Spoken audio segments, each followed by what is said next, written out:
Boa noite. Ele dirige o maior grupo editorial e gráfico da América Latina. No centro do Roda Viva está o empresário Roberto Tivita. Roberto Tivita nasceu em Milão, na Itália, viveu a infância em Nova York, nos Estados Unidos, e a adolescência em São Paulo, no Brasil. Tem 59 anos de idade e 3 filhos. Formou-se em economia e jornalismo e fez cursos de pós-graduação em sociologia. Em 1958, Roberto Tivita começou a trabalhar na editora Abril, criada pelo pai dele, Victor Tivita. Foi diretor de publicidade da Abril, primeiro diretor de redação da revista Realidade e editor da revista Veja, desde seu lançamento em 1968. Hoje, Roberto Tivita preside o Grupo Abril, que emprega mais de 10 mil pessoas e se tornou o maior empreendimento editorial e gráfico da América Latina, com 344 títulos publicados, que correspondem a cerca de 200 milhões de exemplares.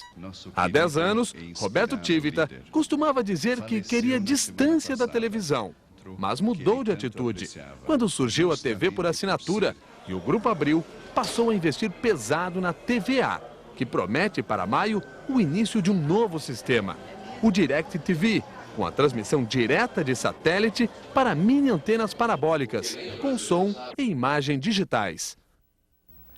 Bem, nós lembramos a você o seguinte: o Roda Viva esse ano completa 10 anos e nós, em comemorações a esses 10 anos, estamos realizando uma série de entrevistas com os mais importantes empresários de comunicação no país. E para entrevistar o presidente do Grupo Abril, nós convidamos hoje o jornalista Alberto Diniz, fundador e coordenador do Centro de Estudos Avançados de Jornalismo da Unicamp. O Gabriel Prioli, diretor de jornalismo da Gazeta Mercantil TV e diretor da TV PUC de São Paulo. O jornalista Marcelo Pontes, editor-chefe do Jornal do Brasil. A Elvira Lobato, que é repórter especial da Folha de São Paulo. O Arnaldo Bloch, que apesar do sobrenome, é chefe de redação do O Globo em São Paulo.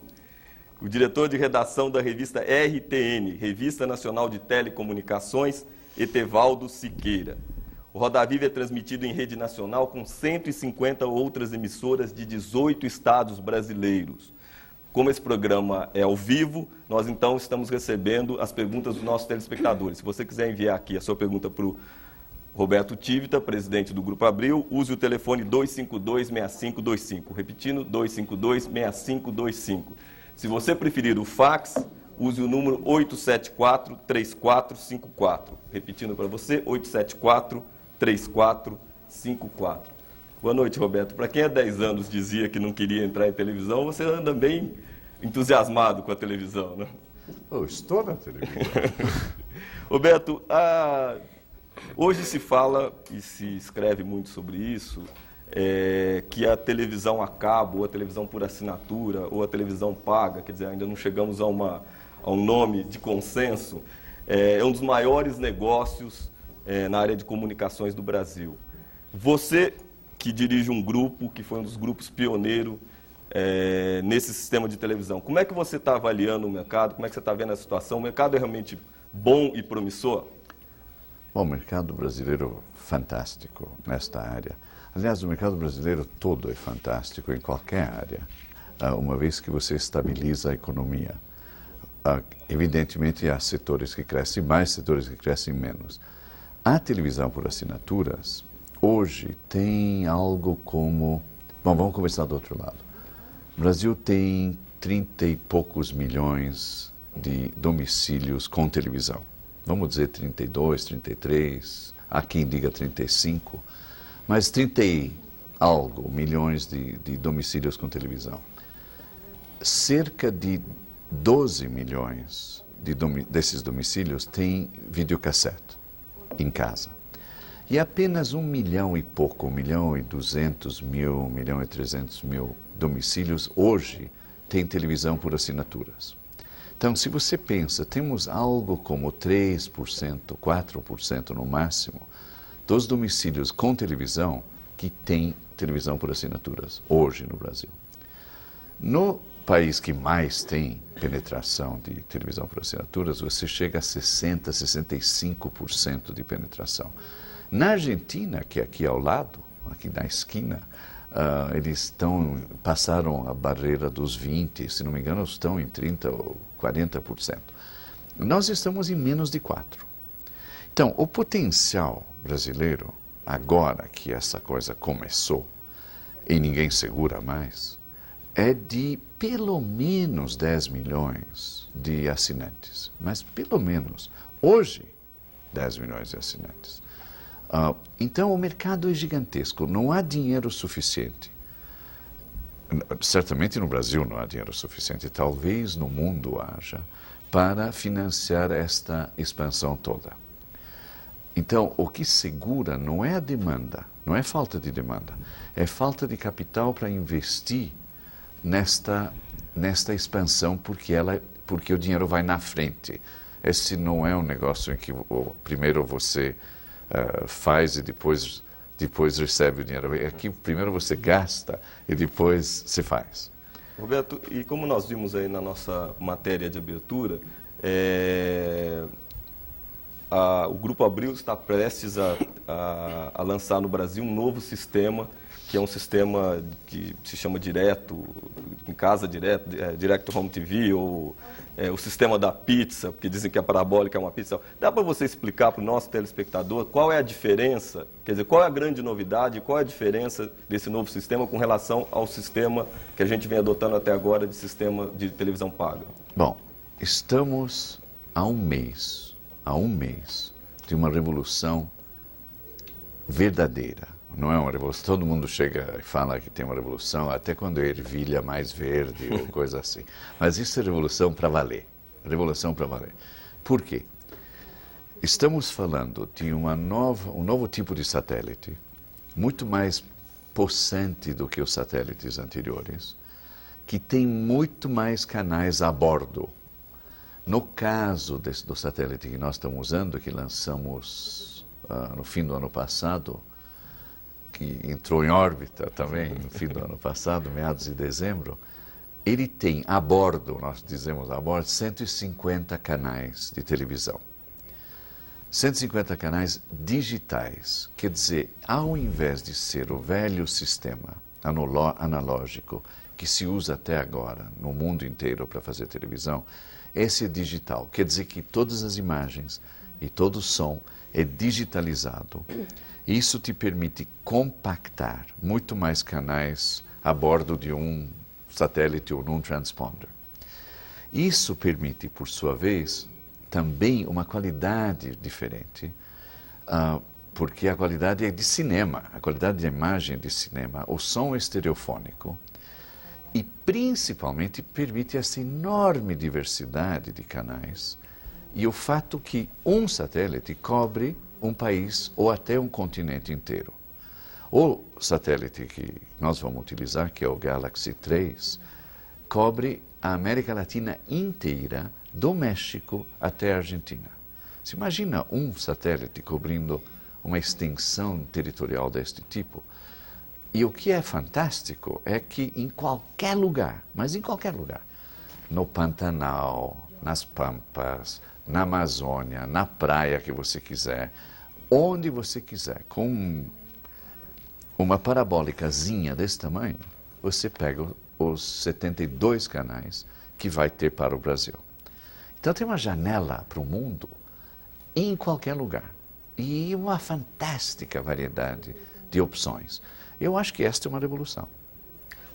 Você já tem estimativa de quanto vai custar para o telespectador ter essa antena em casa para poder sintonizar? Vocês já fizeram? A assinatura mensal vai custar mais ou menos o que custa a assinatura mensal atual, quer dizer, para os sistemas existentes.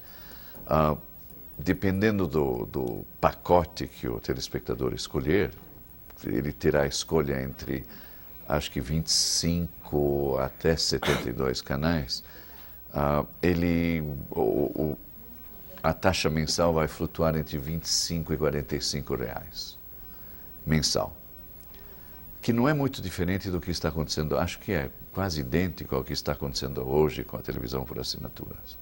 Então, o preço não será diferente. O que é diferente é o preço daquele equipamento inicial que você tem que ter. E nós estamos planejando tentar fazer com que o custo seja o menor possível, estudando a possibilidade de parcelar, de financiar esse equipamento, porque ele é meio caro. Roberto, já estão chegando aqui algumas perguntas. Por exemplo, o Adriano Souza Neves, que é lá de Porto Velho. Chegamos lá em Porto Velho. Pergunta o que será dos assinantes do interior que recebem o sinal de TV via satélite. O equipamento atual vai ficar obsoleto? Quem estiver recebendo hoje, quem tiver hoje em casa o satélite com aquele prato grande, está assistindo o Brasilsat, está apontado para o Brasilsat e recebendo hoje apenas poucos canais. São os canais abertos que em todo o país, de todas as grandes redes, e mais um punhado de outros canais. Este satélite não tem capacidade para chegar em 72 ou 100 ou 150 canais. O que ele permite é chegar, entretanto, em 40, se for todo digitalizado. E quem quiser continuar com aquele vai poder assinar pacotes adicionais de 20 ou 25 canais, que é muita coisa, sem mudar nada, sem mudar equipamento, quer dizer, sem mudar a parabólica. Tem que mudar o decodificador, de qualquer jeito. Então é questão de opção, é questão de onde você está, qual é o equipamento que já está instalado no seu prédio, na sua casa, se já tem uma parabólica ou não tem, esse tipo de coisa. O importante, eu acho que para o telespectador, é não se preocupar com a tecnologia.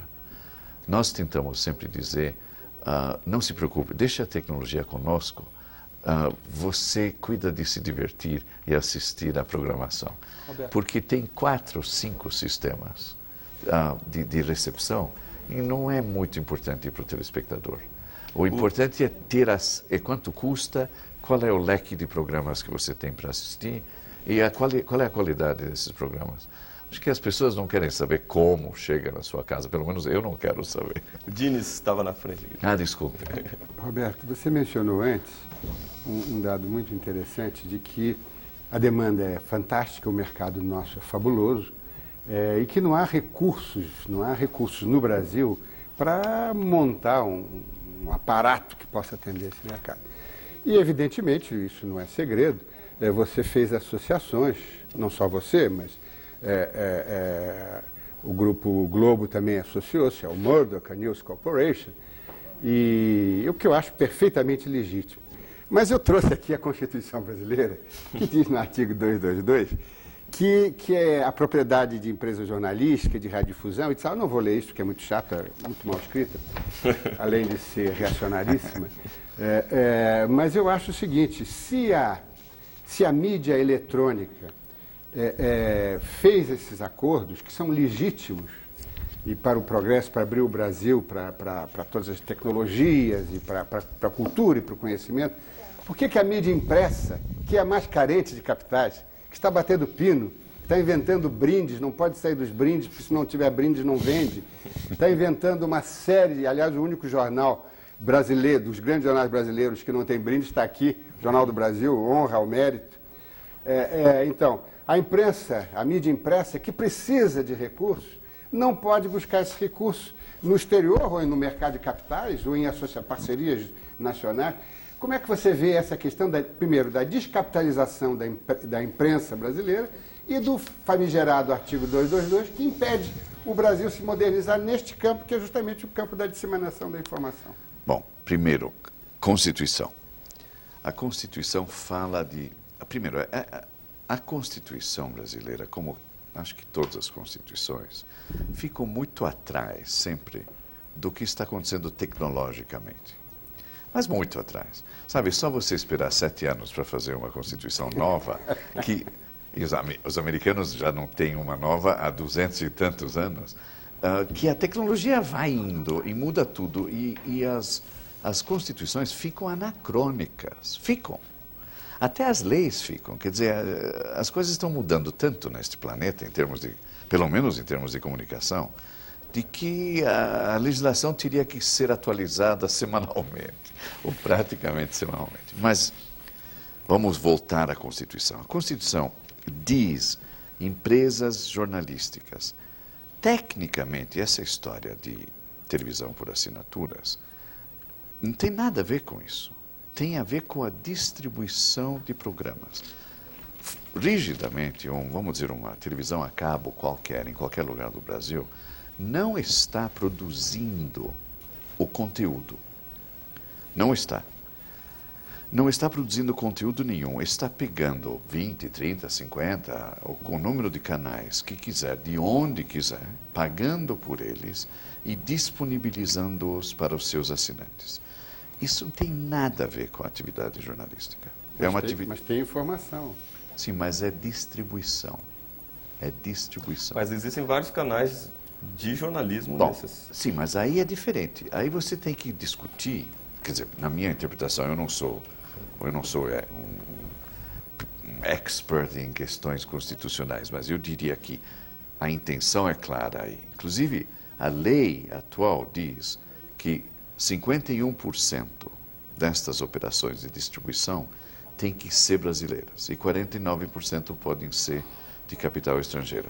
Eu entendo que quem fez esta lei entende, imagino pelo menos, eu não perguntei, que isso significa que eles estão diferenciando entre o conteúdo e a sua distribuição. No mundo inteiro, essa questão de, por exemplo, TV a cabo ou TV por assinaturas, normalmente envolve milhares de empresas que não produzem nada, só distribuem, compram e distribuem. Então, você tem que ir ver quem está quem está produzindo os canais. E neste planeta, nesse momento com os satélites aí, começa a ficar ridículo perguntar onde foi que geraram este sinal, ou quem é o dono do canal X. A globalização das comunicações. Se ele estiver na Flórida, ou no Paquistão, ou em Londres, ou em São Paulo, não faz nenhuma diferença. Não, é por isso que eu pergunto, por exemplo, se o Economist, que para mim é a melhor revista semanal do mundo, vier se instalar no Brasil para fazer um Economist em português. Pela lei não pode. Não pode. E como é que você como editor talvez da maior revista brasileira, e sem dúvida a maior revista brasileira, como é que você reagiria diante deste fato? Eu ficaria encantado, porque eu adoro o Economist. E sabe por que não tem o Economist no Brasil? Não é porque os ingleses não vieram. É primeiro porque eu acho que não teria leitor suficiente. E segundo, eu acho que teríamos uma certa dificuldade em encontrar um número de pessoas, teríamos nós ou eles, que soubessem escrever daquele jeito. Você tem que ter... Sabe que para fazer... Você acha que o jornalismo brasileiro é mal escrito, Roberto? Não. Mas para fazer o Economist, você tem que ter estudado em Oxford ou Cambridge. E antes de ter estudado em Oxford ou Cambridge, você tem que ter ido para umas boas escolas. Aquilo exige uma formação intelectual que nós não temos no Brasil. Não temos. O sistema educacional não gera, não produz gente, com raras exceções que estão aí me cercando hoje à noite, mas não produz muita gente com condições de escrever daquele jeito. Mas a questão do capital estrangeiro, Roberto, acho que é importante nós não perdermos esta questão. Não parece um anacronismo que depois de mudar o artigo 171, acabando com qualquer diferenciação entre a empresa nacional e a empresa de capital estrangeiro, que a gente mantenha restrições desse tipo? Que a imprensa já não poderia ter a possibilidade, a liberdade, o direito e a vantagem do ponto de vista brasileiro de ter tecnologia, capital, experiência, conhecimento? Primeiro, respondendo a você e a Alberto ao mesmo tempo, eu não sei se a necessidade de capital estrangeiro para a imprensa seja tão importante. Não é as quantidades, deixa eu lhe falar das quantidades. Eu estou há quase 40 anos no ramo de informação, de divulgação de informação, entretenimento, cultura. E eu posso lhes assegurar, não vamos entrar nos números aqui porque eu telespectador não deve estar muito interessado em quanto custa cada coisa. Mas as ordens de grandeza na imprensa são, no máximo, dezenas de milhões de dólares. No máximo. Normalmente são menos do que dezenas de milhões de dólares. Na televisão, o mínimo é centenas de milhões de dólares. Na telefonia, o mínimo é bilhões de dólares. Você tem que acrescentar um zero. E parece nada, nós que estamos acostumados a muitos zeros, né? Mas você tem que acrescentar um zero para cada vez que você muda de tecnologia. Você vai do milhão para os 10 milhões, para os 100 milhões, para o bilhão. E olha, não dá para falar de telefonia se não falar de bilhões. Só para encerrar esse assunto, porque o telespectador pode estar já saturado. Mas eu acho o seguinte, Roberto, nós sabemos, sem avançar no sigilo bancário, que há várias empresas de jornalismo impresso prestes a serem declaradas inadimplentes, embora a operação seja de apenas de dezenas de milhões de dólares. Sim. Essas empresas não podem se capitalizar, eu não digo no mercado internacional, mas na Bolsa de Valores, porque a Constituição não deixa que empresas jurídicas pessoas jurídicas possam participar do capital de empresa jornalística. As ações têm que ser nominativas, quer dizer, é uma aberração. Além disso, Roberto, o argumento dos zeros pode, levado a extremo, poderia dizer o seguinte: não pode ter empresa estrangeira para fazer fósforo, porque fósforo é muito barato. Agora, para carros, que é muito caro, etc, pode. Eu não estava sugerindo que só se deve deixar entrar capital estrangeiro onde o investimento é grande. Não era isso. Eu estava sugerindo, tentando ser elegante, que o problema dessas empresas jornalísticas em apuros é menos uma questão de arrumar capital lá fora e mais uma questão de gestão, de competência. Há capitais. Roberto. Há capitais no Brasil suficientes. Mas agora vamos aqui ao cerne da questão. Se eu sou a favor ou contra a liberalização disso tudo? Claro que eu sou. Porque não adianta mais neste planeta tentar fazer fronteira para a informação. Não faz nenhum sentido mais. Então, eu sou a favor. Agora, você preservaria a maioria ou não? Nacional? A maioria do capital... Olha, a nacionalidade dos acionistas... Hoje em dia, se você pensa, capital não tem nacionalidade. Capital é capital. Ele entra, sai, vai onde tem. Capital é a coisa mais volátil e mais, como eu posso dizer, mais facilmente seduzível do planeta. E tem muito capital, mas muito capital no planeta. E ele vai onde tem oportunidades. Então, eu separaria essa história de capital. Capital tem. Se você tem um bom projeto. Tem até no Brasil, se você tem um bom projeto. E capacidade de gestão. Capacidade de gestão. Agora, eu abriria porque eu acho que o Brasil é suficientemente adulto e maduro hoje que ele sabe discernir. Não é a nacionalidade do editor que protege você contra besteiras. Claro. Ou contra patriotadas, ou contra mentiras, ou contra tudo isso que nós sabemos que existe nos meios de comunicação. Então, não é por causa do acionista ser turco, russo, americano, inglês, japonês, que faz não faz nenhuma diferença. Depende de quem está fazendo aquela publicação e quais são os propósitos dele. Roberto, sim. Desde o início do programa nós estamos falando em novas tecnologias. Eu gostaria de me ater um pouco à mídia impressa. Com muito prazer, eu adoro.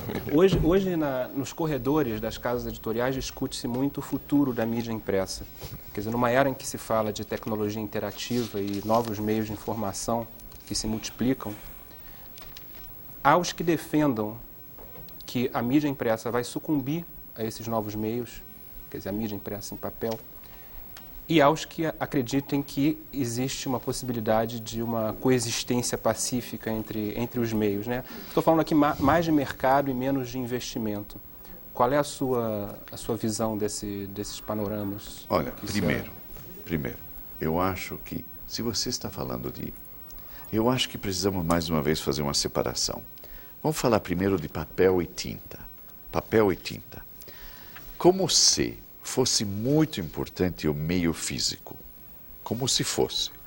Tá? Então, vamos falar de papel e tinta. Tem certas coisas que não fazem mais sentido em papel e tinta. Dá um exemplo, enciclopédia. 85% das enciclopédias vendidas nos Estados Unidos no ano passado foram em CD-ROM. 85%. 10 anos atrás não tinha uma. Ok? Por quê? Porque é mais barato, é mais rápido, é mais fácil de acessar, é mais fácil de atualizar. E não precisa uma tonelada de papel e 24 volumes para você descobrir quem era Napoleão. Bom, muito bom. Então, CD-ROM aí já ganhou. Entretanto, o que eles estão usando como base para essas enciclopédias? As enciclopédias anteriores. O que interessa no fundo? O conteúdo. Então, eu estou mais preocupado com o futuro da palavra escrita do que com o meio físico que a suporta. Eu tenho medo, o meu receio, o meu pesadelo é, e a palavra escrita? Não, e o papel e tinta? Papel e tinta é problema de fabricante de papel, fabricante de rotativa e fabricante de tinta. O nosso negócio, todos nós, é conteúdo. É o que temos para dizer, como o dizemos, como o organizamos, como o apresentamos. Na realidade, se amanhã existisse uma tela portátil, da espessura de uma folha de um guardanapo, se fosse enrolável, ou se fosse uma folha de plástico, que você enrolasse, e você desenrola e tem a primeira página do seu jornal preferido. Bom, faz muita diferença para você que não veio em papel e tinta? Não. Para nós talvez ainda faça, quer dizer, não faz passada nenhuma. A geração que ainda tem uma relação romântica com o papel, sim, você eu acredita gosto que do o futuro, cheiro, é do jornal e da revista eletrônica? Eu vou lhe dizer, se um dia chegar isso, e não vai chegar a curto prazo, ninguém aqui tem que ter medo de ter esse bicho, nem os fabricantes de papel precisam se preocupar. Mas no século que vem, isso vai chegar. Você, para os saudosistas de jornal ou de revista, vai ter essa tela, eu já sei que vem, eu fui ver onde estão desenvolvendo. Vai ter uma tela em que, quando você fizer assim com a sua mão, ela vai mudar a página, a próxima página aparece na tela e vai fazer o som de página virando, para nós que temos saudade de papel e tinta. Depois para as outras gerações, acabou. Mas olha o que mais ela vai fazer, é fantástico isso. Você diz, ok, ontem o Corinthians ganhou o jogo 2-0 contra, não sei... 4-1. 4-1, sorry. Aí você diz, eu quero ver o segundo gol. Você vai poder ver o segundo gol naquela hora, tocando ou falando com o seu jornal. Você acredita? Bom, isso vem. Agora, não vem neste século. Acho que não vem nos primeiros 10 anos do próximo século, mas vem. Tifter, uma pergunta para o senhor. O senhor disse há pouco que dentro de um mês o Grupo Abril vai inaugurar um sistema de TV por assinatura para as pequenas parabólicas, as mini parabólicas. No final do ano passado, o governo Fernando Henrique divulgou um amplo pacote de medidas que mudaram o curso das concessões, o caráter das concessões de radiodifusão no Brasil. Acabou a concessão gratuita, acabou, em tese até agora, o uso político dessas concessões. Quem quiser abrir uma TV a cabo, por menor que seja o local, menor que seja a cidade, vai ter que pagar. E essa TV nova que você está anunciando? A TV da Globo e a TV da Abril, que não vão ser limitadas a um município pequeno, não vai ter divisas, vai ser pegar o país inteiro.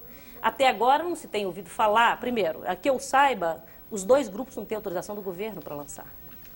E até agora eu não tenho ouvido de ninguém, nem do governo, nem das empresas, não cabe a elas, que vão ter que pagar por essa concessão. Então, como jornalista e leiga no assunto, eu acompanho, mas não sou uma grande especialista como o senhor, evidentemente, me parece uma enorme injustiça se o governo vai cobrar da TV a cabo, por menor que seja o lugar dela, que não vai cobrar de um grupo como o Grupo Abril ou o Grupo Globo, que são associados. Um ao Murdoch, que dispensa apresentação, e outro a Hughes, que é uma divisão da General Motors. O senhor está contando até agora, um, que não tem autorização do governo, dois, que vai ter que pagar por essa concessão? Eu acho que é uma falácia enorme embutida nessa pergunta, mas é uma ótima pergunta. Obrigado por tê-la feita. Qual é a diferença entre uma coisa e outra? Primeiro, eu sou a favor de que os recursos escassos sejam, por exemplo, as frequências de rádio e televisão, não sejam distribuídos de graça. Eu sempre achei que devia ter algum retorno para a sociedade, além do próprio conteúdo do canal de rádio ou televisão. Sempre achei isso.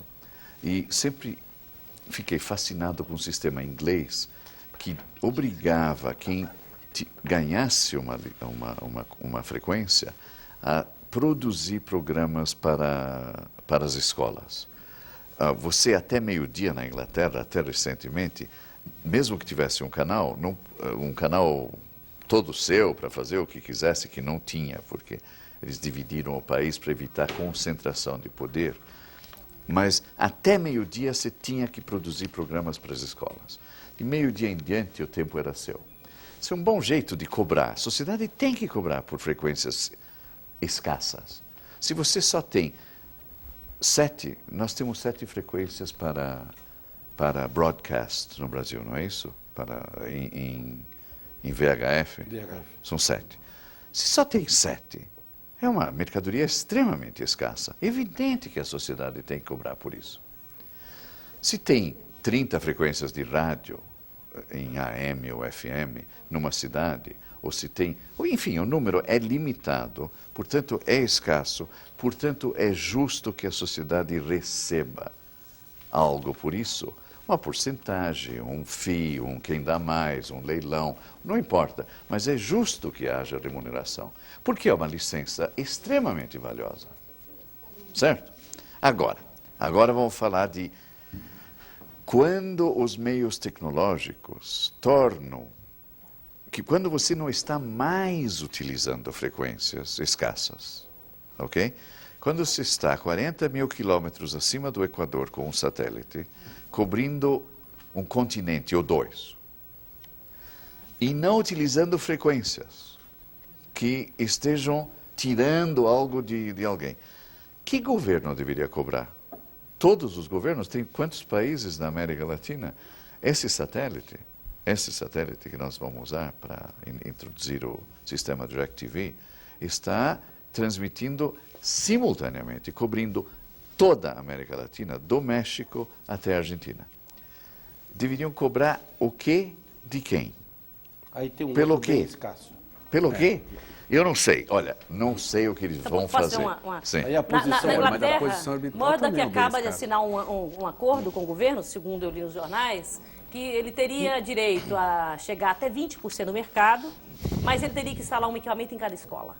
Se fosse no Brasil, seria um grande investimento. Nós oferecemos ao governo, desde o primeiro dia, quando decidimos embarcar nesse projeto, eu fui no presidente da República, fui no presidente do Congresso e disse: os primeiros 2 canais que nós vamos disponibilizar no satélite serão a serviço da educação para todas as escolas do país. Nós gostaríamos de botar um canal só para treinamento de professoras e para, vamos dizer, aulas fundamentais, básicas.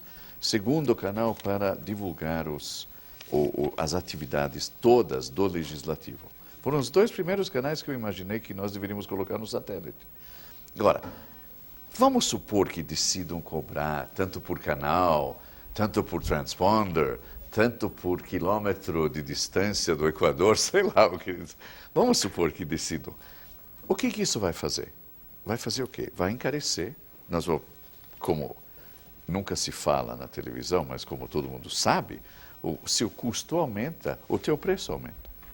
Os governos Então, descobriram... se me cobrarem $1 milhão por mês para ter esta honra ou este privilégio, eu vou dividir $1 milhão por mês entre meus clientes. Posso fazer só uma última intervenção? Né? Na Argentina, o governo cobra 6% do valor de cada assinante. O senhor sabe disso? Não sabia. 6%. É uma arrecadação que eles cobram hoje em TV a cabo, que não existe as mini parabólicas lá ainda. Na Argentina, 60 canais custam $30. No Brasil, não tem mais de 60 canais. Está na faixa de $44, $45. Quer dizer, a coisa é um pouco mais... Lá você tem 1.500 operadores de TV a cabo, não é tão simples, a competição altera todo esse jogo. Altera. Não é verdade? Altera, a competição altera e o volume altera, a densidade altera. Deixa eu te dar um exemplo disso. Não sei se todo mundo quer saber isso, mas vamos lá. Você sabe isso. Se você passa um cabo na rua e passa vários quilômetros de cabo e tem um assinante a cada 1 quilômetro, o teu custo para atender aquele lar por quilômetro é muito alto. Se você tiver 100 ou 500 assinantes por quilômetro, o teu custo por assinante vai caindo. Então, é evidente que à medida que o volume sobe, o preço desce. Aliás, isso é verdade com todas as novas tecnologias. Esse pratinho, essa pizza, que começou custando com o decodificador $800 e poucos nos Estados Unidos, quando lançaram no ano passado, já está custando 700, indo para 600. Eles acham que vai chegar em 500 ainda esse ano. Vai chegar, à medida que o volume aumentar, vai chegar em $300. Vai. E aí todo mundo vai comprar. Mas isso é volume, você precisa de volume para baixar preço. Não tem como abaixar preço com quantidades pequenas. Tá? Eu estou sentindo um entusiasmo grande seu pela DirecTV e pouco pelo cabo. Você está nas duas operações, com duas empresas diferentes. Então vamos imaginar a seguinte situação, digamos, eu sou um consumidor hoje, só tenho TV aberta em casa, quero colocar a TV paga. O que eu devo fazer? Assino a TVA pagando um preço de instalação de em torno de menos de $150 e por um serviço que eu vou pagar por mês $30, ou assino a DirecTV pagando $700 para pagar os mesmos $25 a $45 mil. O que eu faço? O que é melhor para mim como consumidor? O cabo do futuro. Olha, esta questão, como você sabe muito bem, essa questão está sendo debatida e tem gente apostando no mundo inteiro, apostando bilhões na resposta. Eu não tenho a resposta. Eu sei que tem gente... Olha, eu tive em uma reunião na Califórnia, mês passado. Levei 2 sujeitos especialistas em cabo comigo para ouvir a exposição do pessoal de satélite. Porque eu disse, eu não vou sozinho, eu quero levar a velha guarda dos cabeiros dos Estados Unidos comigo para me falarem o que eles acham. Pessoal do satélite dizendo, cabo já era, acabou, não tem mais cabo. O futuro é sem fio, todo sem fio, telefone sem fio, computador sem fio, fax sem fio, televisão sem fio, tudo sem fio, não tem mais fio, esquece. Esqueçam, esses caras pertencem ao passado. E o pessoal ao meu lado, 2 grandes figuras do mundo do cabo americano, 30 anos de experiência na história e tal, me dizendo no ouvido, esses caras são malucos. Claro que o futuro é cabo. Quem vai fazer interatividade com satélite? Como vai fazer interatividade com satélite? Esses caras são malucos, estão sonhando, não sabem o que estão falando, não acredite neles, invista em cabo. Deu? Lá. Aí eu disse, sabe o que eu vou fazer? Primeiro, temos 4 sistemas atualmente. Nós estamos em MMDS, que é sem fio, é uma frequência de micro-onda, que te dá máximo 31 canais por cidade. 31 canais é muito canal, mas não é 150. E não é interativo. Mas é interessante, é barato, é rápido, você cobre a cidade inteira, o investimento é muito menor e você tem nesse país 4.500 municípios, dos quais só uma centena tem alguma coisa, o resto não tem nada. Então, estamos falando de 4.400 municípios sem nada a não ser coitados, a não ser os canais existentes. Graças a Deus tem a cultura. Tá. Roberto, Então, desculpe, só para encerrar, você tem essa possibilidade, você tem o cabo, você tem o satélite existente com banda C, e você tem o satélite novo. A minha tese é que o telespectador não deve se preocupar com a tecnologia, deve se preocupar com a qualidade da imagem, com a escolha, o leque de programação, o preço que ele vai pagar e não se preocupar com o resto. Vê primeiro o que tem para ver e quanto custa. Isso é a coisa mais importante. Segundo, vê o que tem onde você mora. Porque em São Paulo nós podemos ter a escolha de tudo, mas em Borda da Mata eles não têm. Vão ter que ir para o satélite. Não tem outra escolha. Por favor, você usou o mesmo raciocínio em relação à mídia impressa, né, ao jornal e à revista. O que te preocupa é o conteúdo. Sim. Basicamente o conteúdo. Sim. Sim, aliás, é o que eu acho que é o que interessa. Claro. Como é que se analisa hoje a imprensa brasileira, o conteúdo da imprensa brasileira? Jornais, revistas, como é que você vê isso? Está melhorando, estamos apanhando, todos nós. O caminho é longo, isso não é coisa que se resolva de um ano para o outro ou de uma década para outra.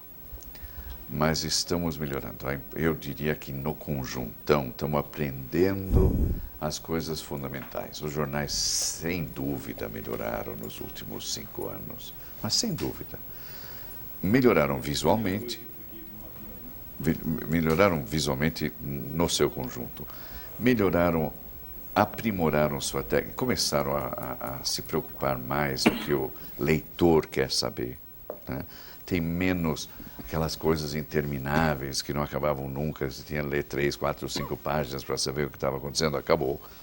Estamos aprendendo a aprofundar notícias, ir atrás das notícias, aumentar a nossa imparcialidade, informar melhor. Eu diria que claro que está cheio de gente despreparada, escrevendo besteiras todos os dias. Tem querendo e não querendo. O pior é esse. Quer dizer, Posso só claro. ajudá-lo em termos, né? Eu acho que você não está sendo sincero quando você diz que a imprensa melhorou muito. Eu estou sendo sincero. Sabendo das broncas que você dá na sua própria empresa, e eu não tenho espiões muito grandes lá, já não trabalho mais lá, mas sabe-se que a mídia impressa no Brasil, comparada com o que ela própria já foi há 10 anos atrás, caiu tremendamente. Eu não concordo. Eu acho que ela no conjunto melhorou. Eu primeiro não estava falando da minha própria empresa, porque ele estava perguntando da mídia impressa no Brasil. Sem dúvida evoluiu. Mas sem dúvida evoluiu. Você esteve fora 4, 5 anos. 7, mas... 7? Lia Veja toda semana. Ok, mas você não lia tudo. Não lia tudo. Quase tudo. Ok, você nota que tem mais profundidade, tem mais... Horror. Você não nota? Horror. Não? Bom, ok, vai ver que eu estou lendo mal. Eu estou achando que tem mais imparcialidade, tem um esforço. Eu noto um esforço a Folha introduziu isso, né? Esse esforço quase obrigatório de dizer tem que ouvir o outro lado. Então eles ouvem o outro lado. Tá, não é um sistema muito sofisticado, mas por enquanto funciona. Você diz, ok, vou ouvir o outro lado. Essa era a regra quando nós éramos meninos, né? Só que ninguém seguia. Agora todo mundo está ouvindo o outro lado, tentando, se tem 3 lados, explicar os 3 lados, dar um pano de fundo. Eu, pelo menos, estou tentando dar um pano de fundo toda semana. Bronca faz parte da história. Se você for editor e levar a sério o negócio de ser editor e não der bronca, melhor mudar de ramo, vai fazer sabonete. Né? Você tem que dizer, não é assim. Alguém tem que ser Roberto, o assunto estava esquentando ali, jornais, essa coisa de qualidade de jornais. O Arnaldo tinha uma pergunta, eu interrompi o Arnaldo. Por favor, Arnaldo, repita a sua pergunta. Roberto, hoje, cada vez mais, os meios de comunicação pensam no leitor e aferem a opinião do leitor numa era em que disse que o leitor, que o cliente é o rei e que deve-se ouvir o cliente para saber o que a gente veicula, né? Por isso, a pesquisa de mercado está se tornando cada vez mais um instrumento importante na hora de você criar um novo produto ou até de manter o ciclo de vida desse produto em sintonia com o seu leitorado, né? Tradicionalmente, o jornalista ele escreve, vamos dizer, ele historicamente pensa no que ele escreve como sendo o determinante daquilo que o leitor vai ler, né? E hoje, cada vez mais, a pesquisa se torna um instrumento de aferição das necessidades do leitor. Como é que se faz o equilíbrio entre a intuição daquele que cria um produto, daquele que gerencia um produto e a aferição da necessidade do leitor? Não sei se eu me fiz claro, talvez. A arte está aí. Por isso que este não é um negócio. Tem muita gente que acha que jornalismo ou informação ou este nosso métier de lidar com informação e entretenimento e cultura é um negócio como qualquer outro. Não é. Não é. Por duas razões. Primeiro, porque ele envolve uma dimensão de conteúdo que é a parte essencial. Segundo, ele envolve uma responsabilidade social enorme. E terceiro, envolve esta arte que você estava falando, de como é que você sabe o que fazer. Se vai só nas pesquisas?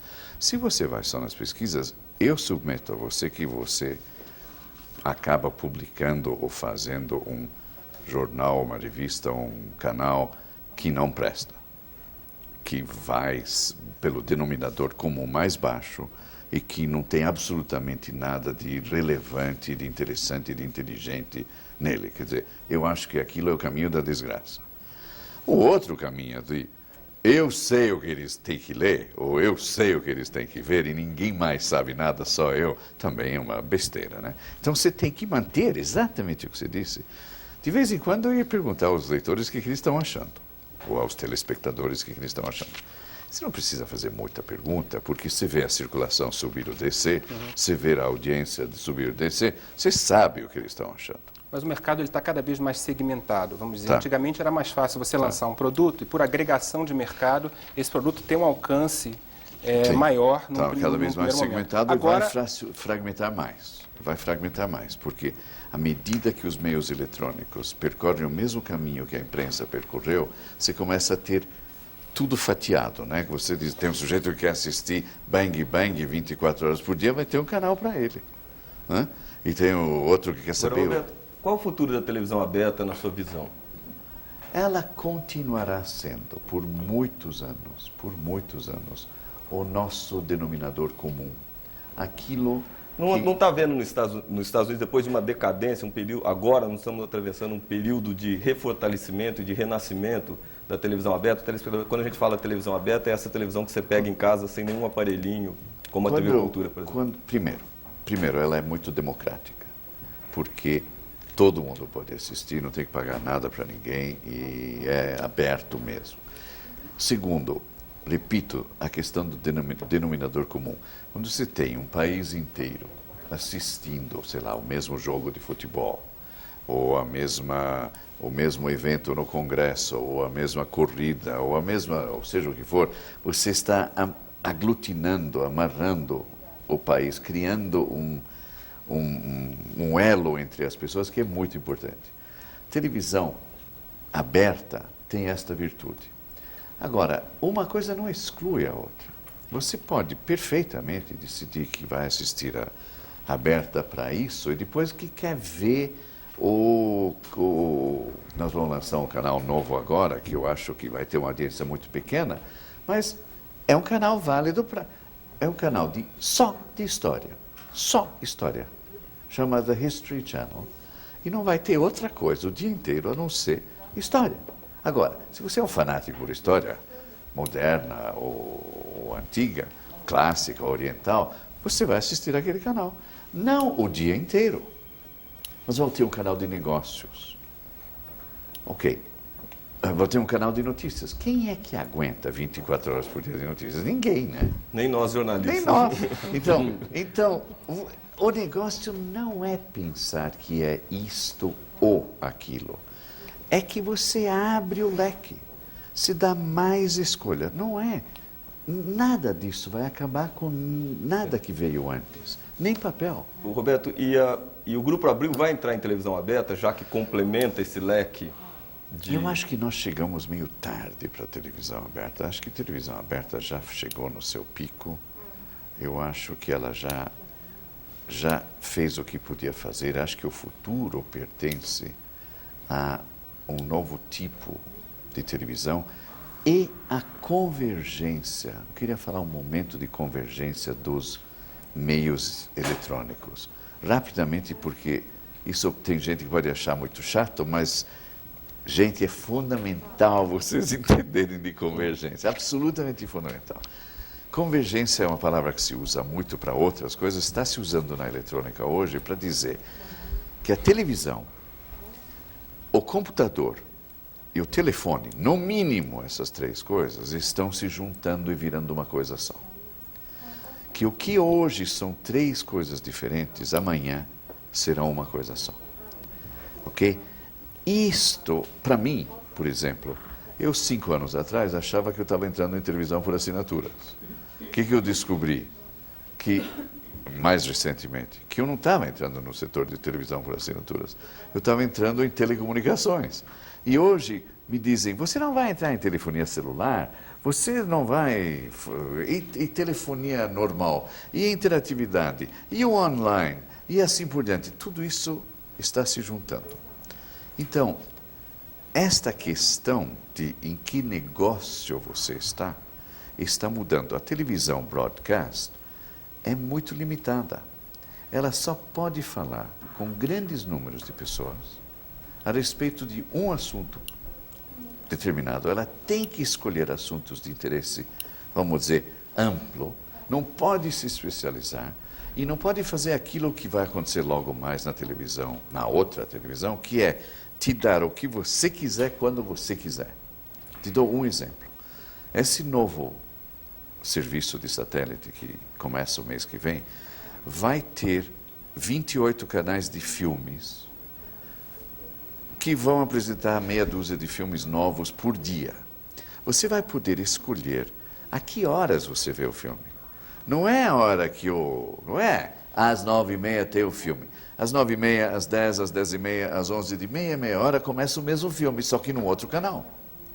Ok? Bom, como é que você faz isso com uma rede aberta? Você não faz. Gravando no videocassete, passando depois. Ok. Roberto, mas isso é um videocassete em casa, sem sair de casa. Sim, mas aí a gente vai entrar já naquela discussão de você vai fazer compras pela televisão, você vai usar o seu computador, falar com a namorada através da televisão. Namorada, acho que depois. Não, até é um tema ali. Não vai ao futuro. Roberto, você falou em convergência, que é uma palavra muito apropriada, e você fez uma pergunta muito interessante. Em que negócio nós estamos, né? Você hoje a sua empresa cresceu, criada pelo seu pai, Vitor Tivita, no negócio da informação. Hoje você está no negócio de entretenimento. Também. Mas aí há um tumulto nesta convergência. É muito difícil administrar interesses tão díspares e até conflitantes como entretenimento. É um compromisso. O entretenimento não está garantido pela Constituição, a informação está. A informação não está garantida no sentido que... Liberdade de informação, uma série de coisas assim. Não, você tem que ter informação, mas não diz que tem que ser boa. Mas deve ser boa. Deveria ser. Deve ser boa. Aí que está. Voltamos à coisa fundamental.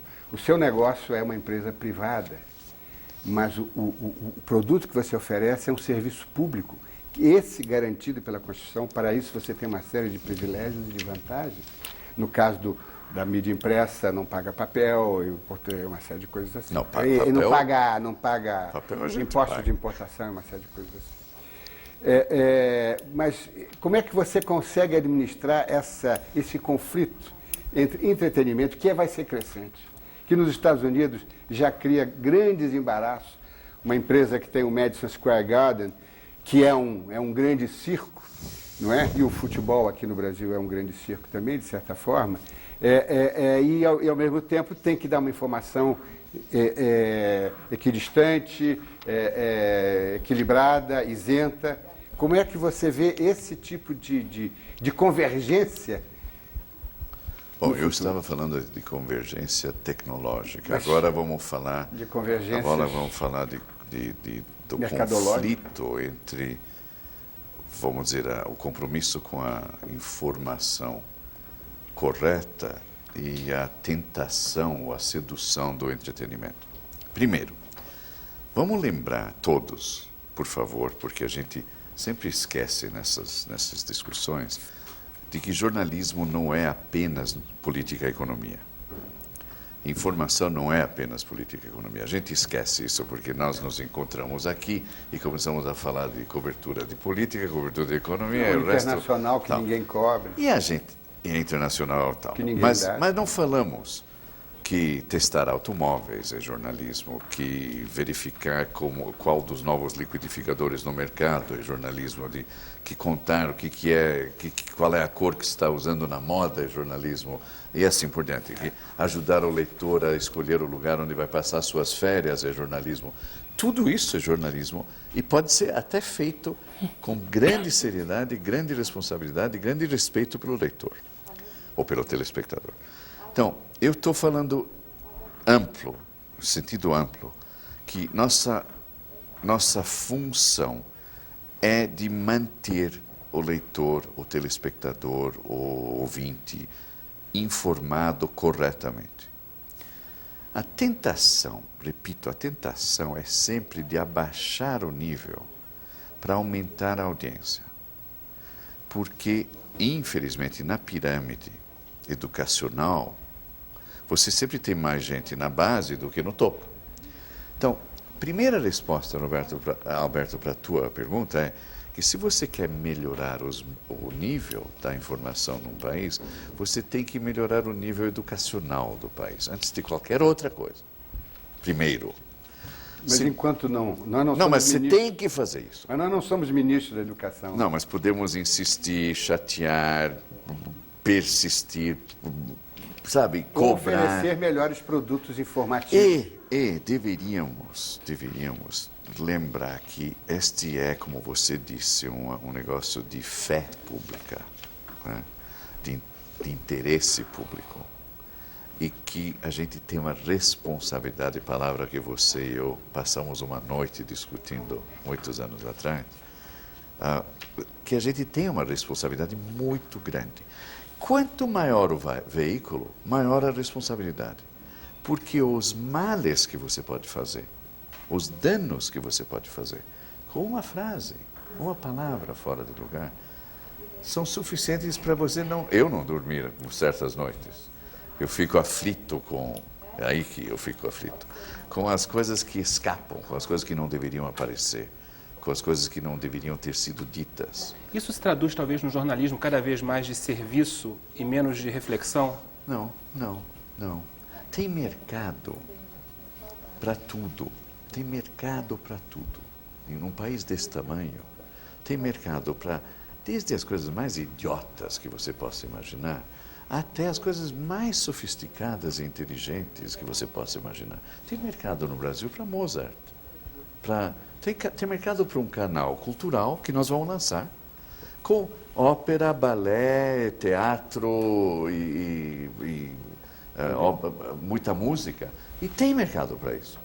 Agora, tem mais mercado para os trapalhões. Tifta, Eu pergunto para o senhor. Eu estou acompanhando esse setor de telecomunicações, que engloba telefonia, satélite, TV paga, há mais ou menos 2 anos. E tem sido emocionante ver até agora o embate, a disputa de mercado entre os grupos Globo e o Grupo Abril.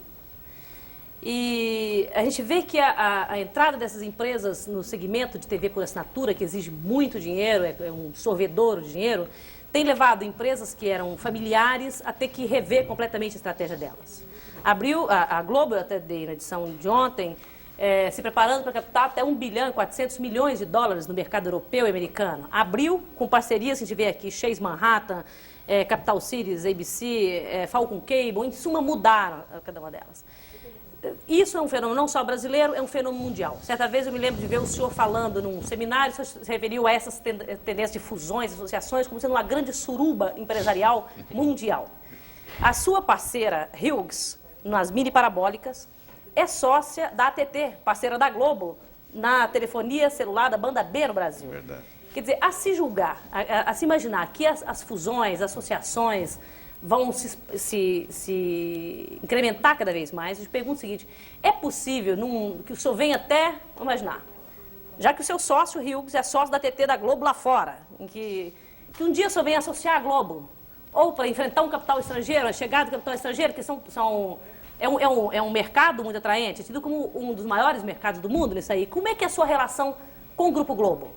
É só de embate, é só de disputa, o que você me definisse isso aí? Bom, como diria o meu companheiro de diretoria, vamos por partes, como diria Jack the Ripper, o estripador. Primeiro, estas associações no mundo inteiro, faz parte desse negócio de convergência, porque um tem know-how, por exemplo, a Microsoft tem know-how em computador e software, se associou recentemente à NBC para fazer um canal de notícias para computadores, para quem está trabalhando e quer ver uma janelinha com notícias. E quer acessar qualquer notícia que ele quiser no momento em que ele quiser. Tá bom. Faz sentido essa associação? Faz. Eu poderia ser sócio de um deles e me encontrar na cama sem querer com alguém que eu nunca imaginaria hoje? Claro que eu poderia. Mas não é esse o ponto. Esse não é o ponto. O ponto é o seguinte, estamos no Brasil ainda com empresas familiares. Eu diria que estamos na última geração delas.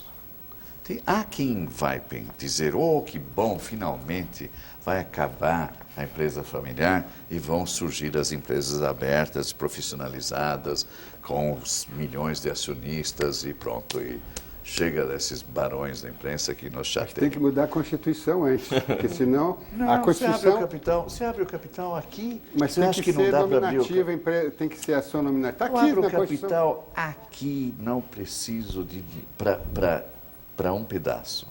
Você levanta o dinheiro suficiente para abrir praticamente qualquer uma das nossas empresas jornalísticas aqui, quando quiser.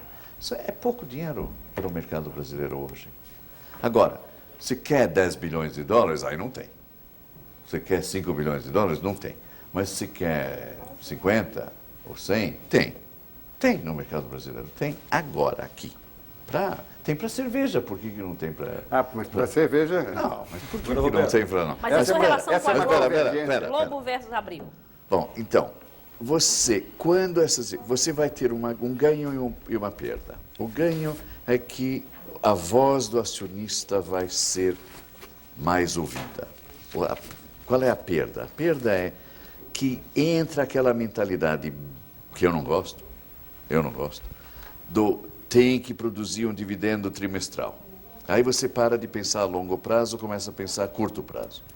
Porque a religião fica, tem que pagar um dividendo trimestral maior do que o trimestre anterior. E ai de você se não pagar. E aí o enfoque vira lucro e só. E o que guia a história é dividendos. E eu sou contra isso. Eu acho que você precisa fazer um equilíbrio entre o dividendo, Alberto, é isso que eu ia te dizer. Você tem que dizer, o meu negócio não é apenas tentar maximizar dividendos para os acionistas. Eu tenho uma responsabilidade social. Eu tenho uma responsabilidade de tentar elevar o nível, de tentar prestar um serviço à comunidade.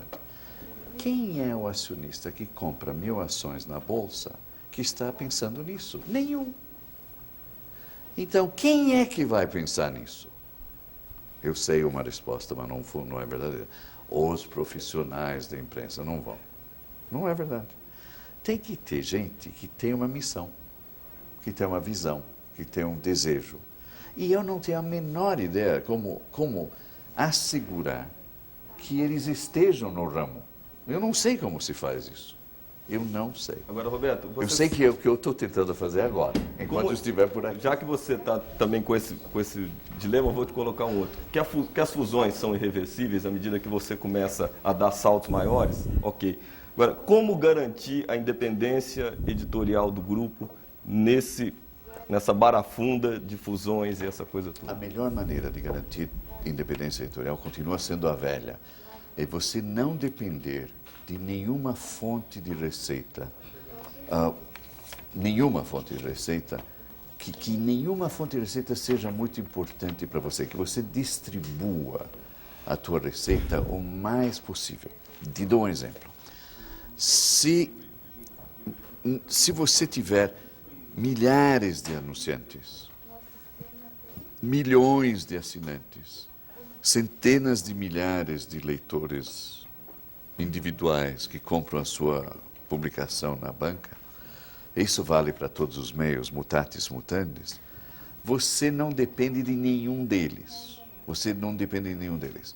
Se o governo representa para você, governo estadual, vamos supor que você... Roberto, mas e num salto maior? Se eu preciso de 500 milhões de dólares para entrar na brincadeira de televisão, eu vou a um banco, eu vou... Como fazer, como montar essa... Não, mas espera, a primeira coisa é diversificar a tua base acionária, primeira, ou a sua fonte de receitas, né? Porque aí você não depende de ninguém. Na medida que você depende de alguém, excessivamente, ele manda em você. Então, se o governo é 20% das suas receitas e ele fizer para você, você fica quieto, que é o que acontece com muito da nossa imprensa regional. Agora, se precisa levantar capital, como é que se fica independente do capital?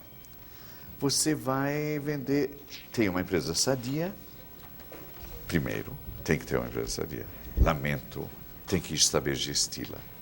Lamento, isso envolve talentos que nem sempre os bons jornalistas têm, mas você precisa juntar capacidade gerencial com a capacidade, vamos dizer, jornalística.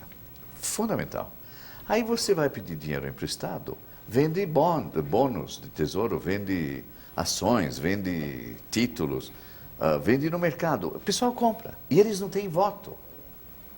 Eles só querem que você pague os juros no dinheiro que você tomou emprestado.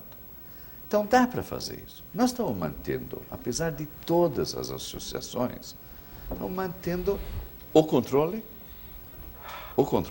estamos mantendo absoluto controle sobre o conteúdo. E a independência total. Roberto, peço licença aqui à nossa bancada de entrevistadores, eu chamei muito pouco até agora as perguntas dos telespectadores. Queria lembrar que você pode enviar as suas perguntas pelo telefone 252-6525, 252-6525 ou pelo fax 874-3454, 874-3454. Roberto, até seria bom que você pudesse usar o nosso programa para responder algumas questões que nossos telespectadores estão enviando. O Jorge Ribeiro Neto, de Indaiatuba, pergunta por que o jornalista Juca Kfouri, que é do Cartão Verde aqui da TV Cultura, deixou a Editora Abril. E o Márcio Pimentel, ainda relacionado um pouco com esse episódio do Rio de Janeiro, pergunta, gostaria que você falasse sobre o porquê da briga com a NET sobre o televisionamento do Campeonato Carioca. Simples. Uns anos atrás, 2, 3, 4 anos atrás, não lembro quando, a TVA foi nos nas federações de futebol de todo o país e comprou os direitos, negociou a compra dos direitos de transmissão dos jogos do Campeonato Paulista, o Campeonato Carioca, o Campeonato Brasileiro, o Campeonato Paranaense, todos os campeonatos que você possa imaginar, por 4, 5 anos, contratos de longo prazo. E fechamos esses contratos todos, pensando que isso seria um dia um atrativo muito importante para a televisão por assinaturas. Porque a televisão aberta só transmite um jogo, quando tem 10 no domingo. E você não pode ser que o seu time não seja aquele que esteja jogando na televisão aberta. Então, quanto mais você puder oferecer um leque de jogos, pensando em um mundo de múltiplos canais, melhor. Ok, compramos esses direitos todos. Quando o outro lado acordou, que às vezes eles acordam mais tarde do que a gente, eles decidiram que não podiam deixar que isso acontecesse e foram atrás para oferecer mais dinheiro, tentar romper os contratos, tentar convencer esses senhores todos que deviam mudar de ideia, e foram na justiça e assim por diante. E estão nessa batalha. Muito saudável, porque eu acho que no fim, melhora a vida dos clubes, melhora a vida dos jogadores, aumenta o leque de ofertas na televisão. Muito chata para quem vive. Chata, cara, desagradável e desgastante para quem a vive por dentro, mas ótima para o telespectador. Ok? Isso ponto 1. Juca Kfouri não tem nada a ver com essa história. Eu adoro o Juca, ele é um grande jornalista, é um amigo pessoal. O problema era o seguinte, nós quisemos mudar a revista Placar. Placar, durante anos, era uma revista, vamos dizer, que não conseguia virar uma revista de grande porte, porque ela ficava no seu mundo de denúncia, enfim, muito técnica e muito denúncia. Serviço público? Não sei. Não sei, pelo número de pessoas que alinham, não era um grande serviço público. Aí é a educação, não é? Não sei, Alberto, eu queria mais gente lendo, mais aberta, menos... Nós queríamos fazer uma revista mais divertida, né? Com mais futebol é também divertimento, futebol é também paixão, futebol é também grito, né, de euforia, não é só o que está errado com o futebol brasileiro. Então, nós queríamos fazer uma revista diferente. E Juca não queria. Juca queria continuar denunciando as mazelas do futebol brasileiro. Mas ele fez a revista nova. Ele fez, mas quando chegou o momento vamos dizer, de estabelecer o tom dela e as diretrizes dela, tivemos um choque de posicionamento. E o que acontece nesses casos, e não sou eu sozinho, não foi eu que briguei com o Juca, mas a gente disse, nós vamos para cá. E o Juca disse, nós vamos para lá. E aí era mais ou menos inevitável que ele viesse trabalhar na cultura. Roberto, já que estamos nas revistas, o Gêner Tinoco, de Natal, e o Luiz Renato, de Ribeirão Preto, aqui do estado de São Paulo, tem duas perguntas sobre a revista Veja. O Gêner pergunta o seguinte, a Veja, editorialmente, é tão conclusiva e não informativa como era anteriormente. O leitor é burro e não tem capacidade de análise? Essa é a pergunta dele. Isso é uma pergunta? O leitor é burro e não tem capacidade de análise? Ponto de interrogação. Está aqui.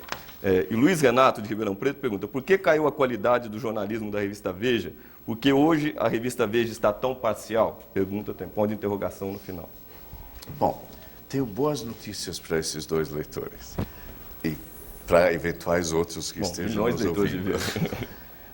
Nós acabamos de fazer uma pesquisa, com 20 grupos de conversa, grupos de leitores em todo o país, e com mais de 200 entrevistas em profundidade para saber o que achavam dos diferentes veículos de informação que eles liam ou assistiam. E descobrimos não por surpresa nossa, mas eventualmente por surpresa dos seus telespectadores, Dos nossos. que a percepção que se tem no Brasil é de que Veja é a revista, o veículo de informação mais imparcial do país. Eu sugiro que qualquer pessoa que duvidar disso faça sua própria pesquisa, porque é isto que dá nas pesquisas. Ponto 1. Ponto 2. Você acha isso? Não, eu tenho certeza disso. Não é que eu acho isso. Posso Mas, espera, deixa eu dizer por que eu acho isso. Primeiro, porque a gente é xingada de todos os lados, não de um lado só. Isso é sempre um bom sinal. Quando você tem gente jogando pedra em você, da direita, da esquerda, de cima, de baixo, da igreja A, da igreja B, não sei o quê, de fora, de dentro e tal, quer dizer que se deve estar fazendo, ou você está fazendo tudo errado, ou você está fazendo alguma coisa certa. Então, eu meço as pedradas, não pelo tamanho delas, mas de onde elas vêm. Estamos ótimos, estamos aqui no centro do círculo. Ponto 1. Ponto 2, a revista cresceu. O ano passado, mais exemplares de circulação do que o seu concorrente mais próximo vende no total. No total. A revista hoje vende 1.200.000 exemplares por semana. 3 vezes o seu mais próximo concorrente. De longe a maior revista no país. Por quê? Porque trata o leitor como burro? Não. Claro que não. Evidente que não. Até eu ousaria dizer, não sou imparcial nessa história, mas ousaria dizer que exigimos mais do leitor, frequentemente, do que, às vezes a gente se pergunta, será que estamos exigindo demais? Porque tem raciocínios complicados. Roberto Pompeu de Toledo escreveu nesta semana, nesta edição, que está nas bancas agora, comprem para verificar, escreveu uma análise de prós e contras da reeleição muito interessante, que vai até 200 anos atrás para analisar as origens dessa questão. Complicado. Agora, se todo mundo vai ler, não sei quanta gente vai ler aquilo, comparado com quanta gente vai ler as últimas fofocas a respeito da televisão. Mas o importante é você dar isso, e dá-lo seriamente, informar seriamente. Eu acho que a revista não é mais parcial do que era, eu acho que é menos. Eu acho que ela está fazendo um esforço constante de ser objetiva. Note que eu digo que é um esforço de ser, porque eu não conheço ser humano objetivo. Eu conheço gente que tenta ser, mas não conheço pessoas que sejam. Né? Então, você faz um esforço de equidistância ou de imparcialidade, mas é um esforço, é só isso. Gostaria de falar de um outro produto do seu portfólio de revistas, que é a Caras, que seria, não diria que seria um contraponto da Veja. Eu sabia que vinha Caras. Que é uma tendência que vem da Espanha, né? Que é a revista Hola, que depois, na Inglaterra, teve resultados, uma publicação análoga, teve resultados também de tiragem muito alta, que é a Hello. Eu não sei em que ordem isso aconteceu, na França, Galá, na Argentina, Caras também, não é isso? Como é que uma revista com esse perfil agrada igualmente a públicos tão diversos e de culturas tão diferentes? Bom, tem 29 milhões de pessoas no Brasil que leem revistas. 29 milhões. De 157 milhões de pessoas no Brasil. Ergo, 2 conclusões. Primeira, temos muito espaço para crescer. Eu não estou preocupado com o futuro, porque nós estamos lendo no Brasil 2 exemplares por ano, por pessoa. 2. Qualquer país desenvolvido no mundo vende 20 exemplares por ano, per capita. Então, na pior das hipóteses, nós vamos dobrar, ou quadruplicar, ou quintuplicar o número de leitores nos próximos anos se o país continuar se desenvolvendo mais ou menos. Não precisa se desenvolver dramaticamente. 4 ou 5% ao ano, o número de leitores dobra em 5 anos. 4 ou 5% ao ano da economia dobra o número de leitores em menos de 5 anos. Nesses 29 milhões de leitores atuais, tem de um tudo. Tem gente que não quer saber de más notícias, por exemplo. Tem gente que quer saber que está tudo bem, que os casais estão felizes, que as piscinas estão limpas, que as casas estão lindas e que não há crime, divórcio, morte, doença ou nenhum outro problema. Ok? Boas revistas para ler antes de dormir. Gostam. Roberto. Eu gosto, eu acho divertido depois de um longo dia. Né? Você quer ler coisas desse gênero. Tem momentos que você diz, bom, agora eu preciso ver o que tem de errado nesse país, que nós vamos consertar. Ok, aí você muda de revista. Essa fórmula, ela tem alguma coisa de diferente das antigas revistas ilustradas semanais. Eu queria entender melhor qual é, o que a Caras e a Hello, a Ola, trazem de novo essa nesse... Essa fórmula é muito simples. É muito simples. Ela vai ao encontro do desejo das pessoas de saber o que os outros estão fazendo. Então, só fala de pessoas, primeiro. Só fala de pessoas mais ou menos, vamos dizer, ou ricas, ou famosas, ou celebridades por alguma razão. Mostra as casas deles. As pessoas querem ver a casa do outro. Eu vou revelar um segredo de Caras para os telespectadores. O momento de glória para a redação de Caras e para os fotógrafos de Caras é quando conseguem pegar o casal, dono da casa, e sentá-los na sua cama nupcial, matrimonial, e tirar aquela foto. Aquilo é a glória. Por quê? Não sei por quê, mas acho que essa é sempre a última foto, quando você consegue ela. As pessoas querem ver a casa, a cozinha, a sala, a roupa, as joias, as crianças, o cachorro, né? E os pratos e, finalmente, o casal sentado no leito matrimonial. Roberto. Por que eles querem ver? Não sei, mas querem ver. Roberto, eu não resisto à curiosidade, eu acho que muitos leitores deveriam ter esta pergunta. Em 5 anos, é um horizonte que, no seu raciocínio, é usado para revistas e para todos esses meios. Em 5 anos, segundo as previsões da Internet Society, a internet terá 500 milhões de assinantes no mundo, usuários. O que a editora Abril, e na sua opinião, como é que você encara esse fenômeno da internet? Etevaldo, só uma carona. É a pergunta do Carlos Martins aqui de São Paulo. Gostaria de saber se você pode explicar mais detalhes sobre o projeto Brasil Online. E o Carlos Alexandre de Oliveira Silva, quais são os projetos do Grupo Abril para a mídia eletrônica via internet? Acho que... Ok.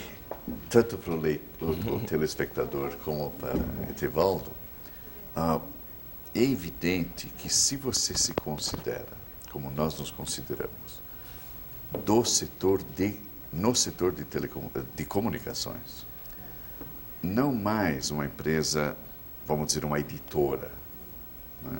Não mais apenas uma empresa que faz isso, mas sim, qual é a essência da questão? Seja qual for a forma pela qual a pessoa quer receber a informação, seja qual for, nós temos que estar preparados para fornecê-la. É isso. Então, se ele vai, no Brasil, daqui a 5 anos, vamos ter, hoje não temos quase, temos 300 mil. 300 mil. Se tivermos 3 milhões, 20 milhões de brasileiros ligados, né, no internet, e com a evolução do computador vai ser mais simples navegar, vai ter recursos melhores, mais rapidez em fazer o downloading de imagens e assim por diante. Então, o que é óbvio para uma empresa de comunicações? Para todas as nossas empresas de comunicações. Todas.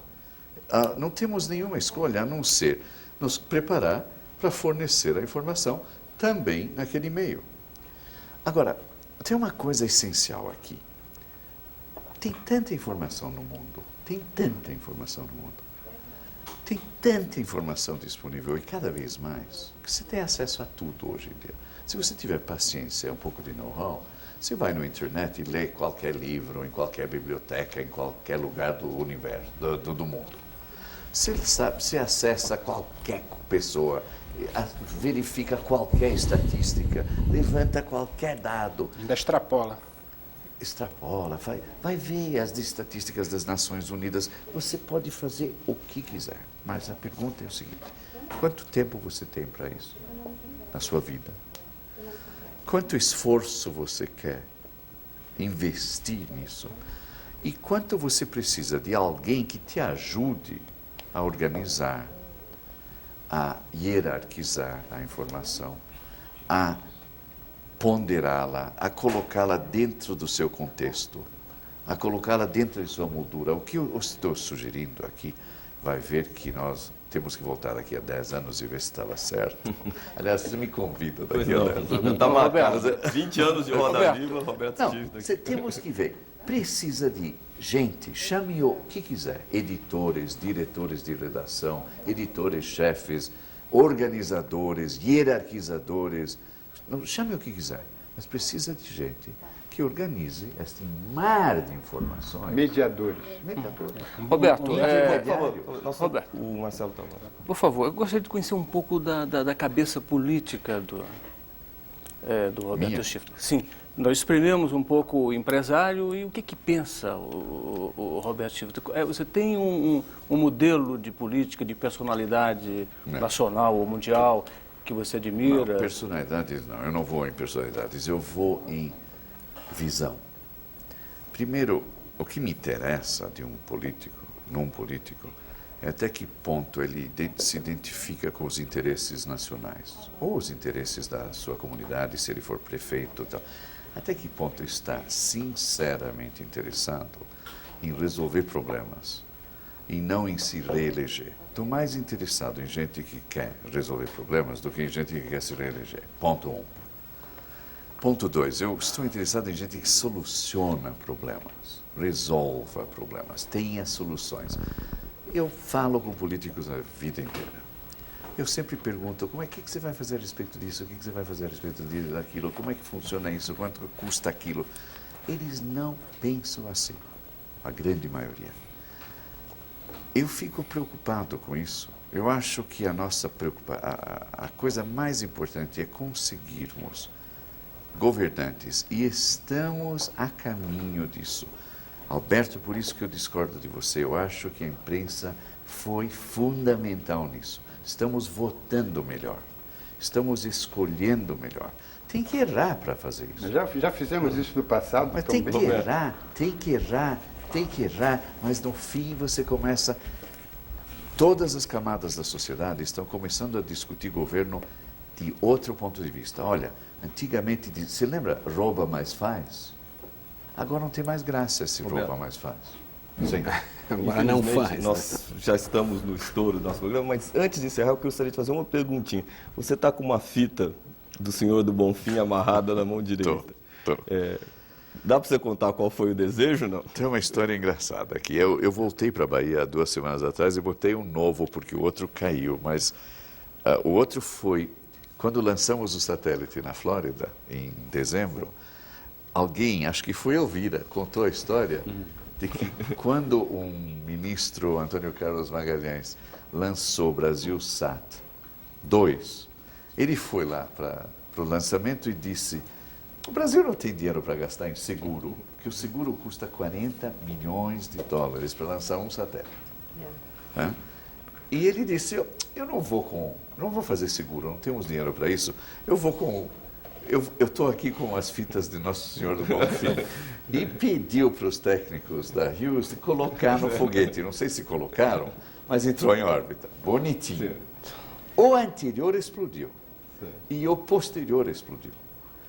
O nosso subiu, graças ao Senhor bonitinho, não sei. 800 fitas do seu Bonfim que você levou para lá. Eu sei que subiu no minuto que devia subir.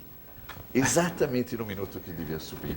No dia que devia subir, tudo bonitinho, entrou em órbita, exato, tudo certinho. E Aquele dos nossos concorrentes, explodiram 2.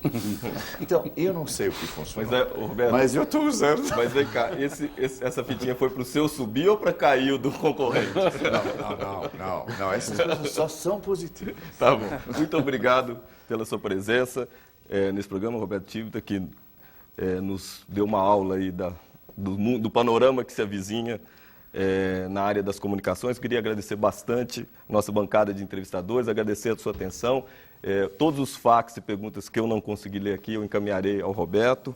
E eu gostaria de lembrá-lo que no próximo dia 13, dando a sequência aos nossos empresários que estão falando aqui sobre os rumos das comunicações, nós teremos aqui, no dia 13 de maio, o presidente do grupo RBS, Jaime Sirotsky. E eu gostaria muito de fazer um convite para você estar com a gente no Roda Viva da próxima segunda-feira, quando a gente vai ter um convidado muito especial, o fotógrafo Sebastião Salgado, um brasileiro considerado hoje um dos maiores fotógrafos do mundo. Até lá, uma boa semana para todos e uma boa noite.